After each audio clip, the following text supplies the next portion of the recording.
ஓம் ஸ்ரீ குருபியோ நமக. ஓம் ஸ்ரீ மகாபெரியவா சரணம். வரும் ஜனவரி 29 தை அமாவாசை. இந்த ஒரு மூட்டையை தயார் செய்து உங்கள் வீட்டோட நிலைவாசலையும் கட்டி தொங்க விடுறது மூலயமா பலவிதமான நன்மைகள் உங்கள் குடும்பத்துக்கு வந்து சேரும். அது என்ன மூட்டை, அதை எப்படி தயார் செய்யணும்னு பார்க்கறதுக்கு முன்னாடி நம்மளோட வீடியோஸை இப்போ தான் நீங்கள் ஃபஸ்ட் டைம் பார்க்குறீங்கன்னா மறக்காமல் சப்ஸ்கிரைப் பண்ணிக்கோங்க. தொடர்ந்து இது மாதிரி அப்டேட் தெரிஞ்சுக்கிறதுக்கு பக்கத்தில் ஒரு நோட்டிஃபிகேஷன் பெல்லை கிளிக் பண்ணி ஆல் அப்படிங்கிறத செலக்ட் பண்ணிக்கோங்க. இப்போ என்ன மூட்டையை எப்படி தயார் செய்யணும் அப்படிங்கிறத பற்றி தெளிவாக தெரிஞ்சுக்கலாம். இந்த வருடம் தை அமாவாசை அப்படிங்கிறது புதன்கிழமையில் வந்திருக்குது. புதன்கிழமை ரொம்ப ரொம்ப சக்தி வாய்ந்த ஒரு நாள். பொன் கிடைச்சாலும் புதன் கிடைக்காதுன்னு சொல்லுவாங்க. விநாயகப் பெருமானுக்கும் புதன் பகவானுக்கும், அதாவது புத்திகாரனாக இருக்கக்கூடிய புதன் பகவானுக்கும் உகந்த ஒரு சக்தி வாய்ந்த ஒரு நாள்.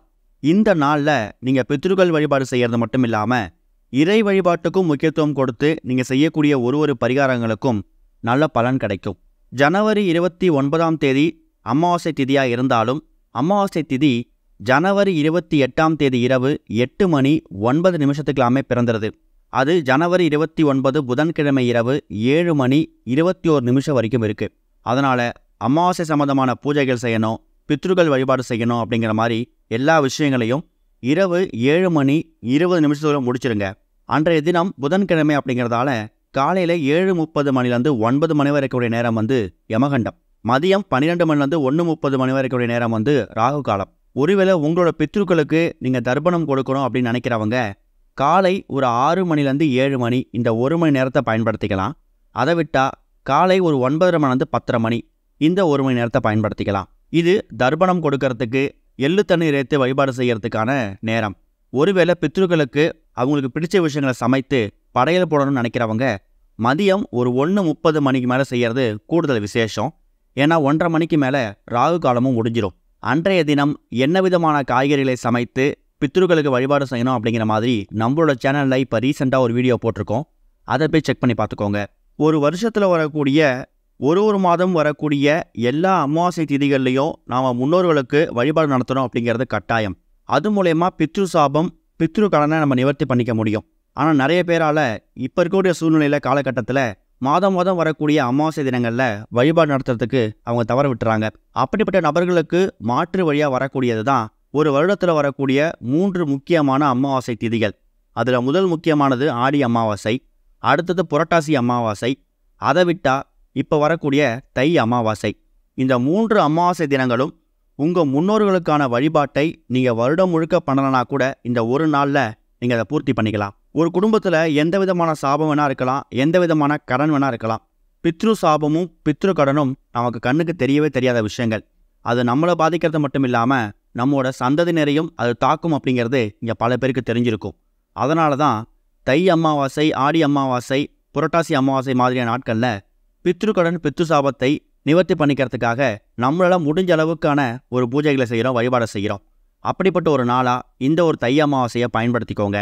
பகல் நேரம் முழுக்க பித்ருக்களுக்கு வழிபாடு செய்கிறது, தர்ப்பணம் கொடுக்கறது, படையல் போடுறது இதெல்லாம் முடிச்சுட்டு மாலை நேரத்தில் உங்களோட இறை வழிபாட்டுக்கு நீங்கள் நேரத்தை ஒதுக்கணும். அதுலேயே அன்றைய தினம் புதன்கிழமை அப்படிங்கிறதால விநாயகருக்கும் புதன் பகவானுக்கும் உகந்த நாளாக இருக்கக்கூடிய அன்றைய தினம் இப்போ நாம் சொல்லக்கூடிய இந்த ஒரு மூட்டை இருக்குல்ல, இந்த ஒரு மூட்டையை மாலை ஒரு 6 மேலே உங்கள் கையால் நீங்கள் தயார் செய்து அன்றைய தினமே உங்கள் வீட்டோட நிலைவாசலை கட்டி தொங்க விடுறது கூடுதல் விசேஷம். 7:20 அமாவாசை திதி முடிஞ்சிடும். அதுக்குள்ளே மூட்டையை தயார் செய்ய முடியல அப்படின்னாலும் பரவாயில்லை, ஒரு 8-9 மணிக்காவது தயார் செய்து வச்சுருங்க. இந்த மூட்டைக்கு நீங்கள் பயன்படுத்தக்கூடிய துணி பச்சை நிற துணியாக இருக்கணும். ரொம்ப பெருசாக இருக்கணும் அவசியம் இல்லை. இப்போ நீங்கள் வீடியோவில் பார்க்குற மாதிரி துணி உங்கள் உள்ளங்கை அளவுக்கு இருந்தால் கூட போதும். இந்த அளவுக்கு சின்னதாக ஒரு மூட்டையை தயார் செஞ்சால் கூட போதும். இதில் முக்கியமான 3 பொருட்களை வைக்க போகிறீங்க.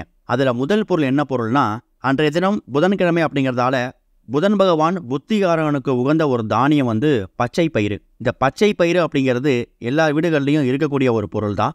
அப்படி இல்லைனா கூட பக்கத்தில் இருக்கக்கூடிய கடைகளில் ரொம்ப எளிதாகவும் விலை குறைவாகவும் கிடைக்கக்கூடிய ஒரு பொருள். அதை வாங்கிட்டு வச்சுடுங்க. மாலை ஒரு 6-7 மணிக்கு மேலே நீங்கள் தயார் செய்து வைத்திருக்கக்கூடிய அந்த பச்சை நிற துணி இருக்குல்ல, அதை சின்னதாக ஒரு தட்டு மேலே அந்த பச்சை நிற துணியை பரப்பி வச்சு அதில் 1 ஸ்பூன் அளவுக்கு பச்சை பயிரை போடணும். அடுத்ததாக ஒரு முக்கியமான பொருள், ஒரே ஒரு சில்லறை நாணயம். இந்த சில்லறை நாணயம் எதுக்காக போடுறோன்னா, விநாயகருக்காக. விநாயகருக்கு ₹1 நாணயத்தை வைத்து நீங்கள் என்ன கேட்குறீங்களோ அதை வாரி வழங்கிடுவார். விநாயகரோட வயிற்று பகுதிகளில் சந்தனமும் மஞ்சளோ வைத்து ₹1 நாணயத்தை பதிப்பாங்க. அந்த அளவுக்கு இந்த ₹1 நாணயத்துக்கு ஒரு பவர் இருக்குது. ஒரே ஒரு ₹1 நாணயத்தை வச்சுருங்க.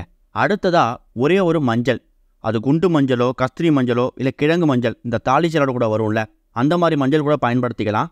புதுசாக வாங்கணுங்கிற கட்டாயம் கூட கிடையாது. ஏற்கனவே உங்கள் வீட்டில் நீங்கள் பயன்படுத்தாத குண்டு மஞ்சள் வச்சுருப்பீங்க, கிழங்கு மஞ்சள் வச்சுருப்பீங்க, அதை கூட பயன்படுத்திக்கலாம். இப்படி 3 முக்கியமான பொருட்களையும் அந்த பச்சை துணி மேலே வச்சுட்டு அதுக்கப்புறமா அதை நீங்கள் மூட்டையாக கட்டணும். கட்டிட்டு முதல் வேலையாக நீங்கள் முழுமுதற் கடவுளாக இருக்கக்கூடிய அன்றைய தினம் புதன்கிழமைக்கு உரிய கடவுளாக இருக்கக்கூடிய விநாயகரை மனசார வேண்டிக்கணும். ஓம் மகா கணபதியே நமக, இதை ஒரு 3 முறை சொல்லுங்கள். அடுத்ததாக புதன் பகவானோட காயத்ரி மந்திரங்கள் இன்டர்நெட்டில் கிடைக்கும், அதை ஒரு 3 முறை சொல்லிவிட்டு கடைசியாக மகாலட்சுமி தாயே போற்றின்னு அன்றைய தினம் மகாலட்சுமி தாயாரையும் வணங்கணும். ஏன்னா அமாவாசை திதி அப்படிங்கிறது பித்ருக்கள் வழிபாட்டுக்கு மட்டும் இல்லை, மகாலட்சுமி, மாரியம்மன், மகமாயி, நம்மளோட குலதெய்வம்னு சொல்லி எல்லா தெய்வங்களையும் வணங்குறதுக்கான ஒரு அற்புதமான ஒரு நாள் இந்த அமாவாசை. கடைசியாக உங்களோட குலதெய்வத்தையும் மனசார வேண்டிக்கிட்டு இந்த பச்சை நிற மூட்டையை கட்டி தயார் செய்ய வச்சுட்டு அதுக்கு தூப தீபம் போட்டுட்டு கடைசியாக உங்கள் வீட்டோட நிலைவாசலில் வெளிப்பக்கமாக கட்டணும். அதாவது நீங்கள் வெளியிலேருந்து வீட்டுக்குள்ளே வரீங்க அப்படின்னா உங்களோட பார்வை இந்த மூட்டை மேலே விழுந்துட்டு அதுக்கப்புறம் நீங்கள் வீட்டுக்குள்ளே வர்ற மாதிரி இருக்கணும். நிலைவாசலுக்கு வெளிப்பக்கம் கட்டி தொங்க விட்டுறணும். புதன்கிழமை மாலை ஒரு 6-7 மணிக்கு இந்த மூட்டையை தயார் செய்கிறீங்கன்னா இரவு தூங்க போகிறதுக்கு முன்னாடி இந்த மூட்டையை கட்டிட்டு அதுக்கப்புறம் நீங்கள் தூங்க போகலாம், உங்களோட அன்றாட வேலையெல்லாம் பார்க்கலாம். அதில் இருக்கக்கூடிய பொருட்கள் அவ்வளவு சீக்கிரம் கெட்டு போகாது. 3 மாதத்துக்கு ஒரு முறை வரக்கூடிய ஏதாவது ஒரு அமாவாசை தினம், அதுலேயும் புதன்கிழமை அமாவாசை வந்தால் கூட நீங்கள் அன்றைய கூட அதை பயன்படுத்திக்கலாம். இல்லை புதன்கிழமையில் ஒரு 3 மாதத்துக்கு பிறகு அமாவாசை திதி வரலையா, பரவாயில்லை, ஏதாவது ஒரு வளர்பிறை புதன்கிழமையிலையோ இல்லை அமாவாசை திதி அன்னைக்கோ கூட அந்த மூட்டையை பிரித்து பார்த்து அதில் இருக்கக்கூடிய பொருட்கள் வீணாக போயிருந்தா பழைய பொருட்களை அப்புறப்படுத்திட்டு அந்த சில்லறை நாணயத்தை பத்திரப்படுத்தி வச்சுக்கோங்க. அந்த மூட்டையிலேருந்து எடுத்துருக்கக்கூடிய பச்சை பயிறு, மஞ்சள் கிழங்கு, இது எல்லாத்தையும் கால்படாத தண்ணியில் விட்டுட்டு மறுபடியும் அதே மாதிரி பச்சை பயிரையும் கிழங்கையும் அந்த மூட்டையில் வைத்து அந்த மூட்டையை எங்கே எடுத்தீங்களோ அந்த ₹1 நாணயத்தோடு சேர்த்து அதே இடத்துல கட்டி தொங்க விட்டுருங்க. இவ்வளவுதான் இந்த பரிகாரம். இந்த மூட்டையை கட்டி தொங்க விடுறதால என்ன நடக்குங்கிற கேள்வி நிறைய பேருக்கு வரும். முதல் வேலையாக அந்த ₹1 நாணயத்தை நீங்கள் விநாயகர் நினச்சி வைக்கிறீங்க, அதை ஒரு காணிக்கையாக எடுத்துக்கிட்டு நீங்கள் என்ன விஷயங்கள் வேண்டுறீங்களோ அதை உங்களுக்கு நடத்தி கொடுப்பாரு. அடுத்தது பச்சை பயிறு புதன் பகவானுக்கு ஒரு தானியத்தை வைக்கிறீங்கல்ல, இது புதன் பகவான் புத்திகாரகனாக இருக்கக்கூடிய புதன் பகவான் நீங்கள் செய்யக்கூடிய தொழிலில், வேலையில், வியாபாரத்தில் உங்களுக்கு திறமையை அதிகப்படுத்தி வேலை செய்யக்கூடியது நல்ல பேரை வாங்கி கொடுப்பாரு. தொழிலில், வியாபாரத்தில் உங்கள் எதிரிகளை சமாளிக்கக்கூடியதுக்கான ஒரு சக்தியை, ஒரு திறமையை உங்களுக்கு வாரி வழங்குவார். அது மூலமா அவங்க தொழில் முன்னேறது மாதிரி உங்கள் தொழிலும் முன்னேறும். அடுத்ததாக மகாலட்சுமி தாயார் அம்சம் பொருந்தி அந்த மஞ்சள் கிழங்கு வைக்கிறீங்கல்ல, இது பலவிதமான மாற்றங்களை உங்கள் வீட்டுக்குள்ளே ஏற்படுத்தும். குறிப்பாக சுபகாரிய தடைகளை நீக்கும். பணவரவு, பணத்தட்டுப்பாடு அப்படிங்கிறது உங்கள் வீட்டுக்குள்ளே இருக்கவே இருக்காது. வீண் வரையும் வீண் செலவு தடுக்கப்படும். வீட்டுக்குள்ளே லட்சுமி கடாட்சம் அதிகமாகும். இதுதான் இந்த மூட்டைகளை வச்சிருக்கக்கூடிய இந்த 3 முக்கியமான பொருட்களுக்கான ஒரு பயன்பாடு. இந்த மூட்டையை தயார் செஞ்சு மாட்டி தொங்க விட்டுட்டு செவ்வாய்க்கிழமைகள்லையும் வெள்ளிக்கிழமைகள்லையும் அதே மாதிரி அமாவாசை பௌர்ணமி தினங்களில் தூப தீபம் போடுறத மறந்துடாதீங்க. சுத்தபத்தம் இல்லாமல் அந்த மூட்டையை தொடுறதை கொஞ்சம் தவிர்க்கிறது நல்லது. பார்க்கறதுக்கு ரொம்ப எளிமையான பரிகாரம், எளிமையான மூட்டை மாதிரி தெரியும். புதன் பகவானுக்கு உரிய நிறம் பச்சை, அதனால இந்த இடத்துல நம்ம பச்சை நிற துணியை பயன்படுத்தியிருக்கிறோம். பச்சை நிற துணி கிடைக்கல அப்படிங்கிறவங்க மாற்று வழியாக மஞ்சளோ வெள்ளையோ பயன்படுத்திக்கலாம். ஓம் ஸ்ரீ குருபியோ நமக. ஓம் ஸ்ரீ மகா பெரியவா சரணம்.